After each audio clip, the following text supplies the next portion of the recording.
Good morning everyone. तो अभी बज रहे हैं सुबह के 3 और मैं उठ चुकी हूँ क्योंकि आज हमें जाना है टूर पे। तो आई एम वेरी एक्साइटेड। तो मुझे रात भर नींद नहीं आई, तो अभी चलते हैं प्रिपेयर करते हैं। तो मैंने खुद के लिए खुद के लिए खाना प्रिपेयर किया।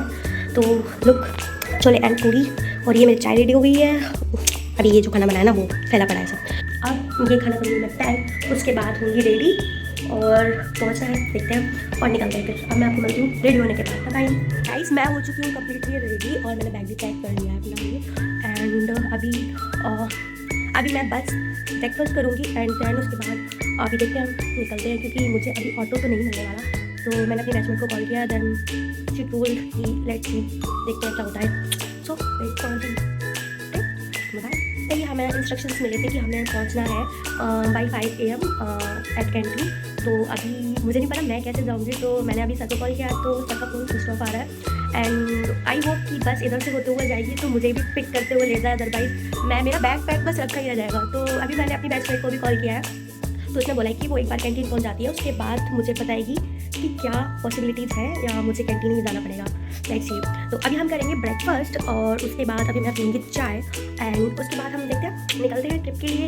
एंड बने रहिए इस ब्लॉग में, आपको मैं लखनऊ की सैर कराऊंगी। ओके, तो बाय बाय, टेक केयर। तो नाउ गाइस, मुझे मिल चुका है ऑटो और मुझे पता था कि मुझे जाना पॉसिबल नहीं हो पाएगा, लेकिन निशा ने बोला है कि जैसे भी हो आ जाओ, पता नहीं हम किस रूट से जाएं। तो यहाँ मैं बाहर निकली एंड होपफुली मुझे ऑटो मिल गया। देखिए सुबह सुबह का हमारे कॉलेज का व्यू, इट्स क्वाइट पीसफुल।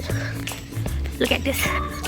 जी मुझे उधर इसलिए जाना है क्योंकि मैं मेन गेट पे खड़े होके पता नहीं कब तक वेट करती। तो मैंने अपनी बैचमेट को कॉल किया, तो उसने बोला है कि तुम यहीं आ जाओ, कब तक वेट करोगी वहाँ पे, क्योंकि अभी तो बस भी नहीं आई है और हम 5 बजे से जाने वाले थे और अभी टाइम हो रहा है 6। देखते हैं क्या होता है। लुक एट दिस, सामने हमारी बस खड़ी हुई है और मैं ऑलमोस्ट कैंटीन पहुंचने वाली हूँ। व्यू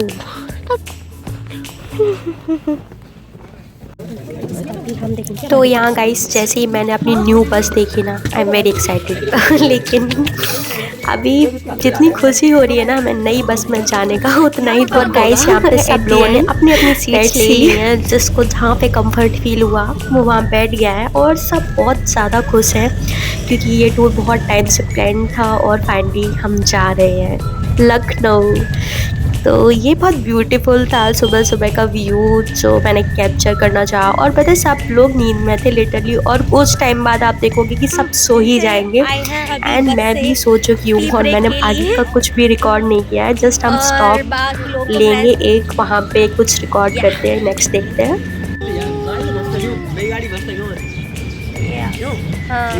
का व्यू है, कितना प्यारा आ रहा है। और निशा जी आ चुकी है हमारी। क्या कहना चाहेंगे आप आज के टूर के बारे में? 5 बजे बुलाया था, 6:30 बजे चलना शुरू किया है। हाँ बहुत ज़्यादा, वो इसलिए बोला गया था क्योंकि हमें पता था कि बच्चे इतने आलसी हैं कि उठ जाए ना सो के, वही बहुत बड़ी बात है, इसलिए हम लोग को पहले से बुलाया गया था। और अभी हम रुके हैं टी ब्रेक के लिए और इसके बाद निकलते हैं। यहाँ रुके हैं ब्रेकफास्ट करने के लिए। ब्रेकफास्ट में है पोहा, लिटरली ये हमने ऐसा लग रहा है कि बेस ऑफ मनी हो गया इसको परचेज करके, सीरियसली, क्योंकि ये बिल्कुल भी टेस्टी नहीं है। और भाई निशा के रिएक्शन से आप देख ही सकते हैं। बट सोनिया का कहना है कि हमारी रोज़ की आदत है हॉस्टल में खाने की, इसलिए ये अच्छा है। और वैसे भी सोनिया रिव्यू बहुत अच्छा देती है, आपने देखा ही होगा हमारा। क्या जरूरत पड़ गई इसको लेने की? फिर सोचा कि इज्जत का फालूदा ना हो तो इससे अच्छा पैसे दे दो। खत्म नहीं हो रहा हमसे। हम दूसरी बार रुक चुके हैं फिर से फ्रेश होने के लिए और अभी हमने कन्नौज क्रॉस कर दिया है और इतनी गैंग जा रही है सब।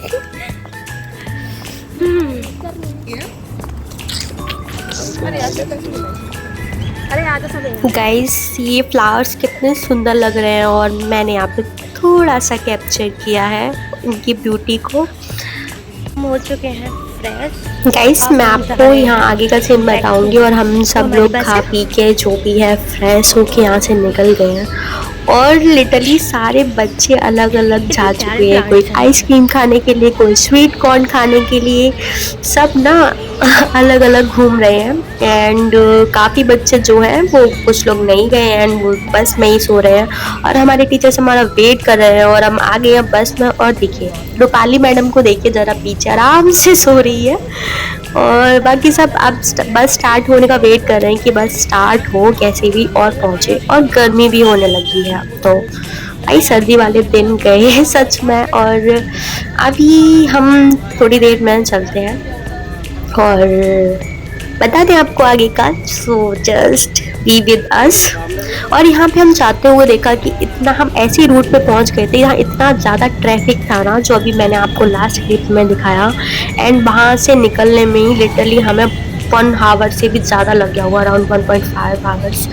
एंड अभी फाइनली हम वहाँ से निकल चुके हैं और अभी देखते हैं बस हम जल्दी से पहुँच जाए मीन महोत्सव में। बहुत ज़्यादा वेट करना पड़ रहा है। और यहाँ पे हम लखनऊ की बहुत सारी चीज़ें देख रहे हैं।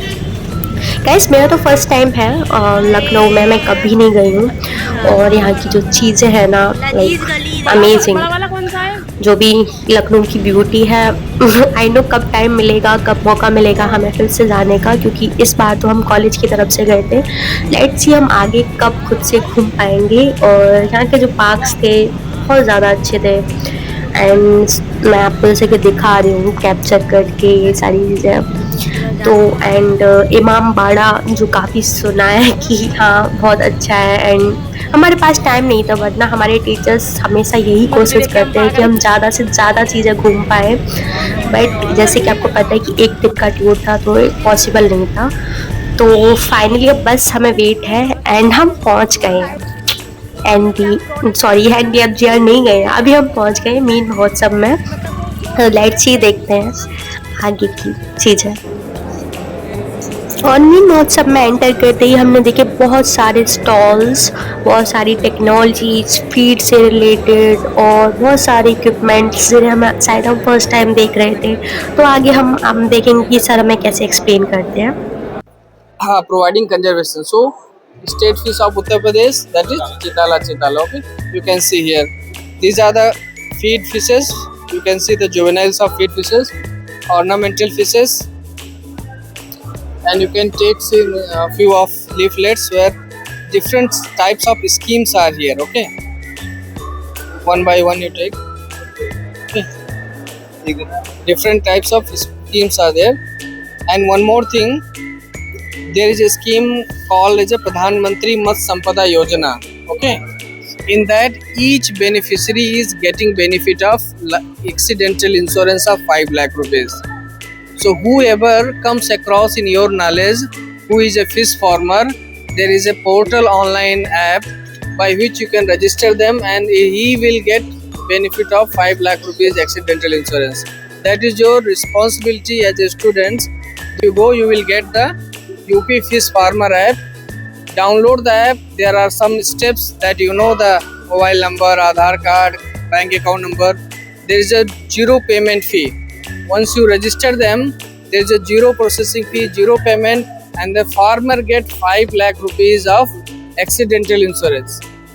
So farmer के घर में जितने भी सदस्य हैं जो फिशरी से इन्वॉल्व हो, चाहे उसकी पत्नी हो, बेटे हो, बहू हो, सबको इसके थ्रू आप रजिस्टर कर सकते हो।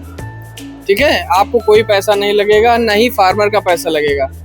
What ever the premium comes the department पे, जो भी पैसा उसका प्रीमियम आता है वो विभाग पे करता है। तो आज आप जाएंगे जो आपके घर में, आपके परिवार में या जहाँ आप पढ़ते हैं, जो भी किसान आपको मिले मछली पालन से, उसका इस फिश फार्मर ऐप से जरूर रजिस्ट्रेशन करें। एटलीस्ट उसका फैमिली पूरा सिक्योर हो जाएगा आपकी जानकारी की वजह से। ठीक है, आप उसका एक दिन लेटर निकलेगा, उस लेटर निकाल के उसका प्रिंट आउट दे देंगे कि आपका 5 लाख रुपए का दुर्घटना बीमा हो गया। आपको कुछ भी होगा तो आपके परिवार को 5 लाख रुपए विभाग देगी। यदि उसका कुछ एक्सीडेंट या हाफ पैरालाइज हो जाता है तो 2.5 लाख रुपए मिलेगा। एग्रीकल्चर में काम करते हैं। तो मैं ये वीडियो रिकॉर्ड करना चाहती थी अपने जूनियर्स के लिए कि वो भी समझ पाएँ जो भी हमने सीखा यहाँ मीन महोत्सव में। तो मैंने सबको माइक दिया था कि सब प्लीज़ आप हमें जो भी इंफॉर्मेशन दे रहे हैं वो प्लीज़ माइक के थ्रू बताइए, जिससे कि हमारी जो भी जूनियर्स हैं उनको भी इस टेक्नोलॉजी इस फील्ड से रिलेटेड हर एक चीज़ यानी कि मीन महोत्सव के बारे में पता चले। Tata Group, and this company is basically working with the agriculture. From past 2-3 years, they are working in the aquaculture sector as well, and they are producing the fish feed and shrimp feed and the animal health related product like fish, whatever they are using in the fish farming. तो ये यहाँ पे as a aquaculture expo, you have explored all the all the stall which is coming from the many companies. So anything you guys want to ask about aquaculture, anything about the company, anything about the medicine or feed, you are feel free to ask. Anything you guys having, you are visiting. Can I have excuse for 1 minute, just please? like a culture consultancy, their production consultancy, सारी चीजें इनके technician और इनकी company provide करती है, साथ साथ में प्रोडक्ट भी करती है जी। फार्मर्स के एंड पे जाके, है ना। So you people have also scope in these kind of companies, क्योंकि आप लोगों को आगे जाके अकोमोडेट करेंगी और आप लोगों को आगे जाके आप फ्यूचर डिसाइड करेंगे कि आप किस फिल्ड में जा सकते हो। तो this is a part of that company. So as a fisheries student, you don't have any fear, because when we started, studying this fisheries, almost like 2 years we just cross in dilemma ki what we will do in once we complete what we will do. But now the situation is we are much better than in agriculture sector. So this is a good platform, and I'll feel you guys make it good one. Thank you. I'll just make it one So, quick. during the Meme Mahotsav, our ma'am introduced us to her own teacher. It was a very proud moment for us because her teacher praised our ma'am a lot. She told us that our ma'am was the topper of toppers during her time. Hearing this made us feel very lucky and proud to be her students. Thank you, ma'am.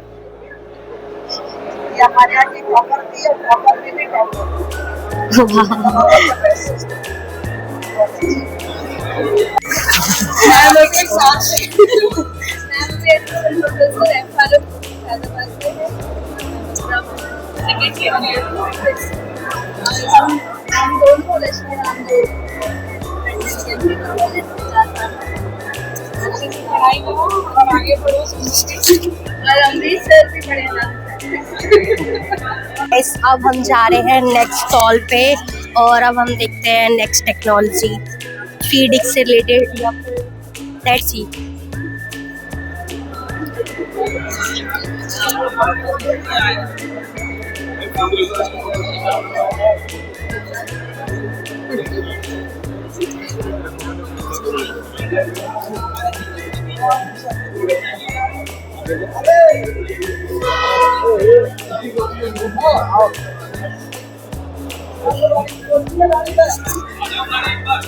Last I think 6 to 7 years, 9 years, and he's working in a UP, Uttarakhand, and dealing in agriculture industry in a many perspective.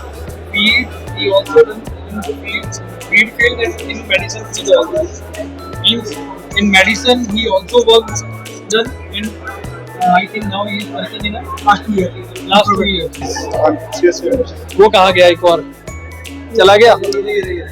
इसका इसलिए specially mention करता हूँ कि ये मेरे पास internship करके गया था। ये 4 लोगों का batch, now they are doing job in a good place. और अभय पिछले 6 साल से मेरे से जुड़ा है, बहुत ही अच्छा नॉलेजेबल पर्सन है। So you guys ask the question and he will tell you how they are working and exactly what they are doing for the farm. So guys, I'm so sorry because during the Meme Mahotsav I recorded videos of different stalls and technologies, but unfortunately there was a mic issue during recording, so the original sound was not captured. Therefore I will explain these technologies through voiceover. So now Dr. Anshul Sharma sir ये हमें बता रहे हैं हमारी feed के बारे में. So I will explain. So fish feed is an important factor in fish farming because it provides the essential nutrients such as proteins, carbs, fats, vitamin and minerals required for fish growth. So sir was explaining that fish feed is mainly of 2 types, floating feed and sinking feed. So first we talk about floating feed, and floating feed is the type of feed that remains on the surface of water for a long time. It is usually produced by extrusion process which traps air inside the pellets allowing them to float. The floating feed is mainly used for surface feeding fishes such as katla and tilapia. And if we talk about their advantage, then farmers can observe fish feeding behavior, less feed wastage, easy to monitor fish health and growth, And now we are talking about sinking feed. So sinking feed is the feed that sinks to the bottom of the water after being applied. It is produced by pelleting process without trapping air. Now sinking feed is suitable for bottom feeding fishes such as rohu, mrigal and shrimp. The advantage of sinking feed include suitable for bottom and mid-water feeding species. So there is a huge benefit that lower production cost compared to floating feed. However, if too much sinking feed is given, it may accumulate at the bottom and reduce water quality. यहाँ पे students sir को question कर रहे हैं कि sir कौन सा feed फिर आपके अकॉर्डिंग बेस्ट है। तो सर ने हमें बताया कि फीड तो दोनों ही बेस्ट हैं। अगर एक्वाकल्चर के पॉइंट ऑफ व्यू से अगर हम बात करें तो वो डिपेंड करता है आपकी चॉइस ऑफ फीड पे और फीडिंग हैबिट ऑफ फिश पे। जो भी फिश स्पीसीज है हमारी, उसकी क्या फीडिंग हैबिट है, उसके अकॉर्डिंग डिपेंड करता है कि आपको फ्लोटिंग फीड चाहिए होगा या फिर सिंकिंग फीड चाहिए होगा। तो और उन्होंने बताया कि फार्मिंग प्रैक्टिसेस पे भी ये डिपेंड करता है कि फार्मर्स हैं वो किस तरह से प्रैक्टिस करते हैं और क्या क्या रिक्वायरमेंट्स होती हैं फीड की, क्योंकि एक फार्मर होता है जो अपनी स्पीसीज़ के बारे में अच्छे से जानता है एंड उनकी फीडिंग हैबिट के बारे में जानता है, उनके बिहेवियर के बारे में जानता है। तो दोनों ही फीड उनके according aquaculture point of view से चॉइस के अकॉर्डिंग और फीडिंग हैबिट के अकॉर्डिंग वो बेस्ट है। उन्होंने कहा कि अगर हम बात करें प्रोडक्शन कॉस्ट की तो या फ्लोटिंग फीड की प्रोडक्शन कॉस्ट जो है वो ज़्यादा है as compare to sinking feed. जैसा कि मैंने बताया कि फ्लोटिंग फीड का जो भी एडवांटेज वो सबसे बड़ा ये है कि फार्मर्स ऑब्जर्व कर सकता है फिश के फीडिंग बिहेवियर को और सबसे ज़्यादा लेस वेस्टेज भी होता है फीड का और हम इजीली मॉनिटर कर सकते हैं फिश की हेल्थ और ग्रोथ को। तो मुझे इतना ही समझ में आया, आगे देखते हैं। Let's come to the next stall. अब हम चलते हैं नेक्स्ट स्टॉल पे और वहाँ की टेक्नोलॉजीज़, वहाँ की जो भी चीज़ें हैं वो विज़िट करते हैं और देखते हैं। और यहाँ पे ये मेरा फ्रेंड पता नहीं क्या चोरी करने का सोच रहा है, सॉइलेक्स। तो मैं बोल रही हूँ कि ये चोरी मत कर, वीडियो बना रही हूँ, तू आ जाएगा। अब ये फ़ोन भी बोल रहा है कि चोरी का ही है, ऐसा मैं बोल रही हूँ। अब हम जाने वाले हैं नेक्स्ट स्टॉल पे और इधर हमें मिल रहा है ग्रोबेल ग्रुप। तो ग्रोबेल कंपनी ने हमारी कॉलेज में विज़िट भी किया था और बहुत सारी चीज़ें हमें तब भी सीखने को मिली थी। एंड तो अभी हम ग्रोबेल के बारे में देख रहे हैं। उसके बाद हम चलते हैं अब जो मेन है हमारा live fish handling and retailing system. या तो हम बात करेंगे लाइव फिश हैंडलिंग के बारे में। तो live fish handling refers to the proper care like transportation and storage of fish in a live condition until they reach the consumer. तो हमें पता है कि जैसे कि लाइव फिश हैंडलिंग बहुत ही प्रॉपर केयर है, ट्रांसपोर्टेशन है, स्टोरेज है, सब कुछ। तो this system is important because fresh live fish have higher market value and better quality compare to dead fish. या first fish are carefully harvested. या हम देखते हैं कि पहले हम फिश को केयरफुली हार्वेस्ट करेंगे पॉन्ड से या फिर टैंक से। और during harvesting stress and injury should be minimised because stretch fish में डाई क्विकली। या और हम प्रॉपर केयर रखेंगे इस चीज़ की कि जब हम हार्वेस्ट कर रहे हैं फिश को तो स्ट्रेस या इंजरी हो वो बहुत मिनिमाइज्ड हो, क्योंकि स्ट्रेस्ड फिश जो होती है वो डाई हो जाती है जल्दी। तो after harvesting the fish are kept in tanks containers with clean oxygenated water. Oxygen supply is very important to keep fish alive during handling and transport. Sometimes aerators or oxygen cylinders are used. During transportation, fish are usually kept in plastic tanks, fiber tanks or oxygenated polythene bags. Yeah. The water temperature should be maintained properly to reduce fish stress. Yeah, temperature is a major factor depending on stress. So now we are talking about retail market. So what is retail market then? In the retail market, live fish are stored in aquariums or live fish tanks with continuous aeration and filtration. तो जो sir हमें दिखा रहे हैं कि जो उन्होंने tank के बारे में जहाँ पे कॉन्टिन्यूस फिल्टर हो रहा है वाटर और एयरेशन भी है। The tanks must be aeration and filtration. The tanks must be cleaned regularly, and water quality such as oxygen level, temperature and pH should be maintained. So let's talk about good handling practices. हमें कैसे handle करना चाहिए. तो sir हमें उस चीज़ के बारे में समझा रहे हैं कि avoid overcrowding of fish, maintain good water quality, provide proper oxygen supply, handle fish gently to prevent injury. So अगर हम मेन एडवांटेजेस की बात करें तो live fish retailing are consumers get fresh and healthy fish have higher selling price, consumer trust and demand. तो ये है हमारी live fish handling and retailing system के बारे में, जो हमने सर ने हमें काफ़ी अच्छे से एक्सप्लेन किया था कि उन्होंने ट्रांसपोर्टेशन के लिए जो टैंक्स बनाए हैं और जो भी उनका जो एक्वेरियम से रिलेटेड चीज़ें हैं, फिल्ट्रेशन एयरिंगेशन से रिलेटेड चीज़ें हैं, उन्होंने हमें एक्सप्लेन करी हैं. तो जैसे कि आपको पता ही है कि अगर हम बात करते हैं रिटेल मार्केट की, तो रिटेल मार्केट में लाइव फिश को हम स्टोर करते हैं एक्वेरियम्स में या फिर लाइव फिश टैंक्स में, जहाँ पे कंटिन्यूस एयरेशन हो, जैसे कि सर हमें बता रहे हैं, और फिल्ट्रेशन भी हो. तो इसके लिए हमें क्या करना पड़ेगा, जो टैंक होगा हमारा तो वो प्रॉपरली क्लीन्ड होना चाहिए और उसका जो टेम्परेचर है, उसकी जो पीएच है वो भी मेंटेन होनी चाहिए, क्योंकि टेम्परेचर एक मेजर फैक्टर है फिश के लिए, स्ट्रेस के लिए. तो इसलिए हमें अच्छे से हैंडल करना आना चाहिए. और अगर हम बात करते हैं ट्रांसपोर्टेशन की, तो ट्रांसपोर्ट करने के लिए भी ट्रांसपोर्ट अगर हम कर रहे हैं तो हम किसी ऐसे टैंक का यूज़ करेंगे जहाँ पे ट्रांसपोर्टेशन करना इजी हो, है ना. तो सर हमें वही बता रहे हैं कि फिश को हम जो रखते हैं प्लास्टिक टैंक्स में रखते हैं या फिर फाइबर टैंक्स में रखते हैं या फिर ऑक्सीजनेटेड पॉलीथीन बैग्स में रखते हैं, तो वहाँ पे हमें ये देखना है कि हमारा जो फिश का जो टेम्परेचर है उस टैंक का वो प्रॉपर मेंटेन हो, जिससे फिश हमारी स्ट्रेस में ना आए.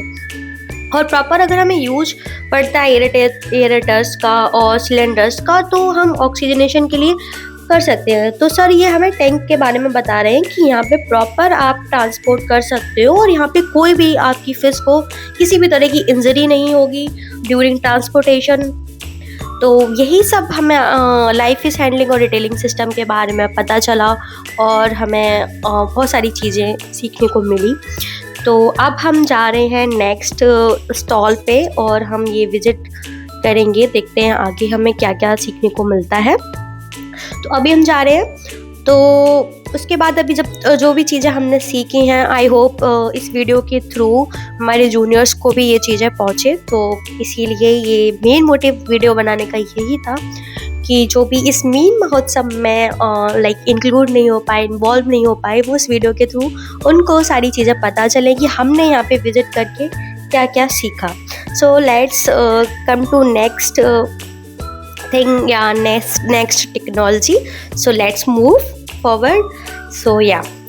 सो अभी हम जा रहे हैं अपनी बैचमेट्स के साथ नेक्स्ट स्टॉल पे. और स्टॉल्स तो बहुत सारे हैं, बट हम प्रेफर कर रहे हैं कि जो टेक्नोलॉजी से रिलेटेड हो, जो एडवांस टेक्नोलॉजी हो. और अभी हम जा रहे हैं अभी नेक्स्ट टेक्नोलॉजी पे. तो let's see.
So now guys, we are talking about HDPE, pontoon cube tech या फिर SDP case bracket, circular cages.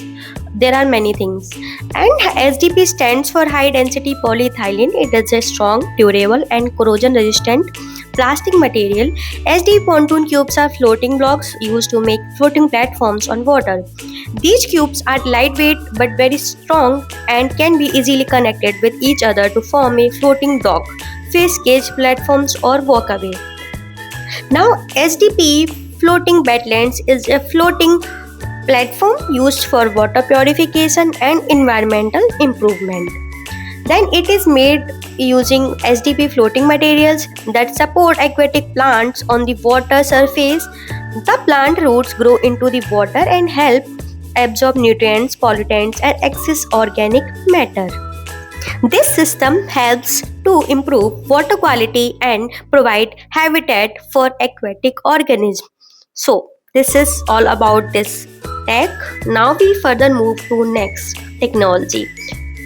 So coming to the next, so there is autonomous artificial intelligence powered bird control system for progressive fish farmers. Yes, in fish farming, birds such as herons, kingfishers and cormorants often attack ponds and eat fish.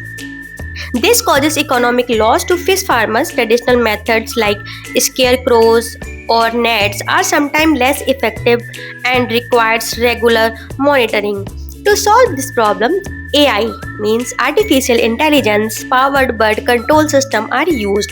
So now let's talk about this system. So this system uses AI cameras, sensors and automated devices to detect bird near the fish pond.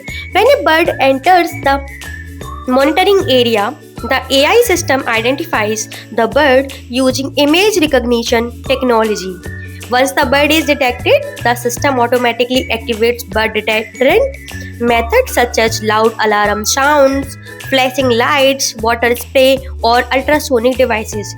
These actions scare the birds away without harming them. So, the system works autonomously, meaning it operates automatically without constant human control. Farmers can also monitor the system through mobile apps or computers. So this is a very important, like I find it very useful for farmers because birds causes economic loss to fish farmers. So there are many traditional methods. I don't think so they are working now in these times. So this is the like bird is detected, the system automatically activates bird deterrent methods जैसे कि loud alarm sounds, flashing lights, water spray or ultrasonic devices. So this is very important to know about AI system. So AI now like more growth. So now that's all about Meen Mahotsav. If you are watching this video, then please like, share and subscribe and just be happy and just follow for more vlogs. तब तक के लिए bye bye, take care. मैं आ गई अपने दोस्त से वापस और जिन बच्चों को भी घर जाना था वो बीच से ही अपने घर निकल गए क्योंकि उनका घर, कुछ लोगों का घर वहीं था और कुछ लोग का घर वहाँ से पास था एंड हमें मथुरा वापस आना था तो हम आ चुके हैं. एंड अगर मैं टूर की बात करूँ तो हमने एक दिन में लिटरली इतना एंजॉय किया. हाँ, थोड़ा नींद भी आई. अभी लिटरली हम पूरे रास्ते सोते हुए आए हैं क्योंकि हम कुछ ही बच्चे बचे रहे थे. पूरी बस में हम सो रहे थे एंड जब सडनली पता चला कि औरंगाबाद आ गया है, मथुरा आ गया है, तो फिर हम एकदम से जागे हैं और बस फिर हम आ गए हैं. तो हमने बहुत एंजॉय किया. हाँ, NBFGR हमने ज़्यादा नहीं विज़िट कर पाया, बस गंगा एक्वेरियम ही विज़िट किया. बट मुझे लगता है बर्थ इट है हमारा जाना वहाँ पे क्योंकि जो मेन हमारी चीज़ें थी, लाइक जो हमारा एक्सपो था वो मेन था, वो हम देखने गए थे. तो वो हमने अच्छे से देखा, वहाँ की टेक्नोलॉजीज़, वहाँ का फीड, सब कुछ और क्या क्या एडवांसमेंट हो रही हैं वो उसके बारे में सब हमने देखा. एंड तो इतना इस ब्लॉग में बने रहने के लिए थैंक यू सो मच. और अब यहाँ तक आई गए हो तो please like, share and subscribe और बस खुश रहिए और सबको खुश रखिए. और सबको खुश ना रख सके तो प्लीज़ खुद को खुश ज़रूर रखिए एंड क्योंकि आपकी फर्स्ट प्रायोरिटी आपको होनी चाहिए. तो मिलते हैं नेक्स्ट ब्लॉग में, तब तक के लिए बाय एंड टेक केयर.